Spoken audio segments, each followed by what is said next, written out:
This is The Rumor Report with Angela Yee on The Breakfast Club. So listen up. Well, Jussie Smollett, we told you he had a court hearing in Chicago Monday, and this is all over that. What they are saying is an alleged hate crime attack. He's still saying that it did happen. He said he is innocent, and it's fight or die at this point. Okay, Jussie. What? You don't believe him? He said No. the truth is the best defense, and the truth which they know nothing about. So that's what he feels like is going to set him free. He's out right now on $20,000 bond. He has pled not guilty again, and his legal team has filed a motion for the case to be dismissed over double jeopardy. So let me ask you a question. Let it He's, go, he's on King. $20,000 bond, but if you'd have paid the $10,000 restitution, it'd be over? It'd be fine. Let it go, King. I think it was like $100,000 restitution. How much was it? Yeah, it wasn't $10,000. How How much was the $10,000? restitution?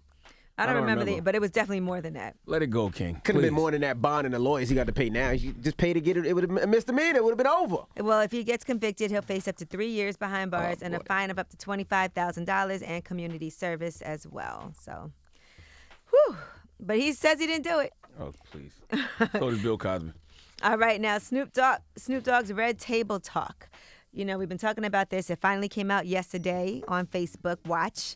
And some of the things that he discusses is how he feels like he did abuse his power when he went against Gayle King. How did it make you feel when you saw what was happening in regards to your words, when you saw how people reacted? It made me feel like I had too much power. Mm-hmm. And, Wow. at that particular time, I was abusing it. All right, and in addition to that, he did say that he did reach out to Gayle. He wants to have a private conversation.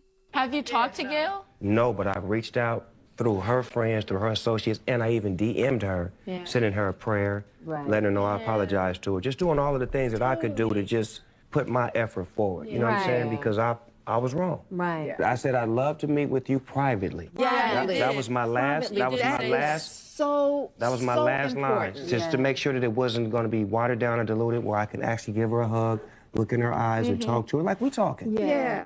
I watched this whole 33-minute video, and I don't think they dug deep enough into the convo. Like when Jada, was saying how Tupac tried to explain to her the difference between, calling women bitches and hoes and queens, and she said it didn't make no sense. Like I would have liked to see them go deeper into that convo. All right, in addition to that, he also talked about who he seeks counsel from when he's going through things. Who do you seek counsel from? In the beginning, I used to seek counsel from Charlie Wilson from the Gap Band. Wow. Okay.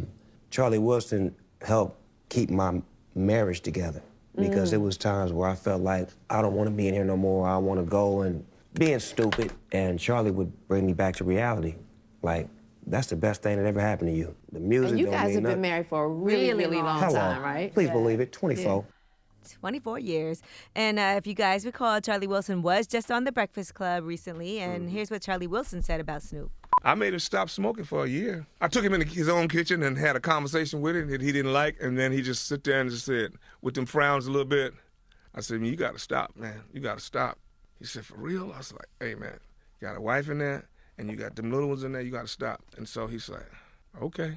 So I went home, and a week later, I talked to Sean, his wife, and she said, Uncle Charlie, what you say to Snoop? I said, why?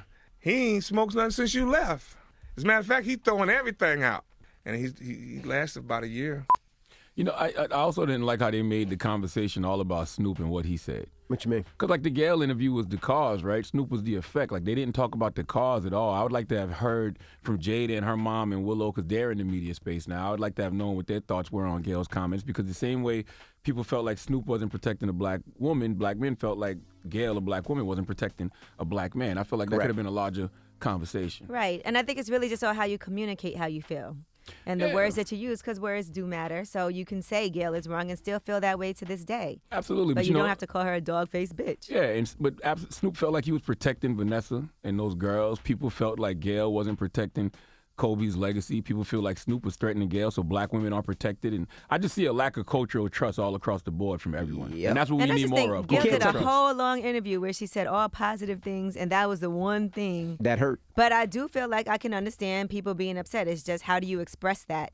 Especially if you don't want people calling black women bitches, you can't do it either. It's the one thing that hurts. That hurts Snoop, and for every action is a reaction. I don't know how close Snoop was with Kobe or what their relationship was, but he was hurt by it, and he was defending his friend. He thought. Yeah, we You just can defend without using those words. we just need more cultural trust. Can't tell people how to defend and how to feel. Though. You definitely can't. Well, he's apologized, so he feels like he was wrong and he said it. And that's great. All right, I'm Angela Yee, and that's your rumor report. I just think we need more cultural trust. Like, how do we make all of us feel protected in this space? Because the same way black women feel like they're the most disrespected, black men have the historical trauma of false rape accusations and always being made to be the poster child of everything that's wrong with the world. So how do we just have more cultural trust amongst each other? Yeah, but even if it was a 4-hour interview, I think that line of questioning, even if it was only 60 seconds, was wrong. I mean, there's it doesn't matter how documentaries long on it was. Kobe I where think it that's was wrong. brought up. Did we go hard at whoever made the documentary? He wasn't dead, and the man wasn't even in the ground yet. The family was still just grieving. aired. It was less than a week. But I will say that people were going at Jada after this interview and talking crazy about her as well. I don't think they So- watched the whole thing, though. I think they got that off that 60-second clip. Because if you watch the whole 33-minute interview, I didn't want them to go deeper, but it wasn't. No. They were going in on Jada and calling her all kind of names. That's because of that snippet.